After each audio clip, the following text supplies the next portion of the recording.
शिवाला music present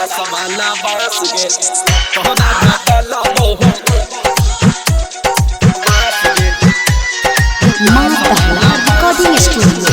किसान चौक Supaul. DJ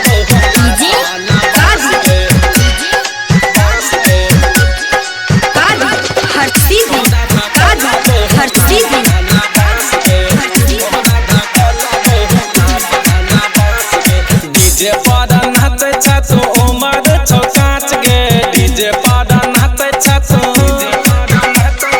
DJ पादा नाचे छातो उमर छौकाच गे डीजे पादा नाचे छातो उमर छौकाच गे तोरा थकल बहुलास वाला बांस गे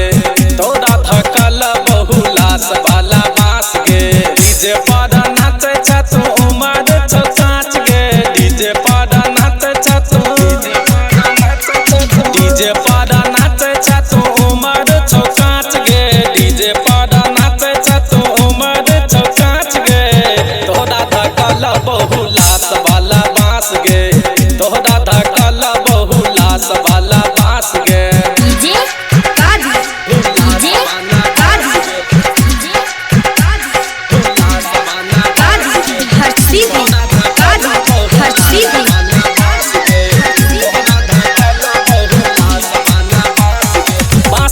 बिहार में हुलास वाला नामी डीजे पर नाच न तू कल बदनामी डीजे पर नाच न तू कल बदनामी बासो छै बिहार में हुलास वाला नामी डीजे पर नाच न तू कल बदनामी डीजे पर नाच छातो उमर छौकाच गे डीजे पर नाच छातो डीजे पर नाच छातो उमर छौकाच गे डीजे पादा नाचे छातो उमर छौकाच गे तोहरा धकल बहुलास वाला बांस गे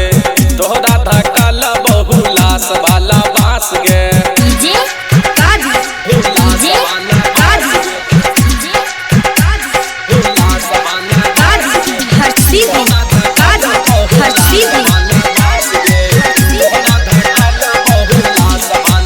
मिथिला के छोड़ा छिए देखे छियो नाच गे डीजे पर नाचे छातो उमर छौकाच गे मिथिला के छोड़ा छिए देखे छियो नाच गे डीजे पर नाचे छातो उमर छौकाच गे छोटे छोटे घाघरा पहिर के तू नाच गे आगाड़ा के घाघरा आगाड़ा के घाघरा पहिर के तू नाच गे छोटे छोटे कपड़ा पहिर के तू नाच गे तोहरा धकल बहुलास वाला बांस गे तोहरा धकल बहुलास वाला बांस गे डीजे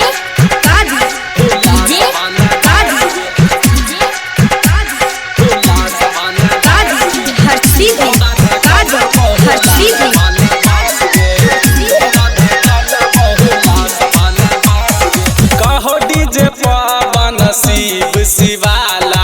और नब पिन टूगे भैंक देतो भाला कहो डीजे पवन शिव शिवाला और नब पिन टूगे कर चौहाला आगाड़ा के घाघरा पहिर के तू नाच गे आगाड़ा के घाघरा आगाड़ा के घाघरा पहिर के तू नाच गे आगाड़ा के घाघरा पहिर के तू नाच गे तोहरा धकल बहुलास वाला बांस गे मिथिला के छोड़ा छिए देखे छियो नाच गे मां पहला रिकॉर्डिंग स्टूडियो किसान चौक सुपौल।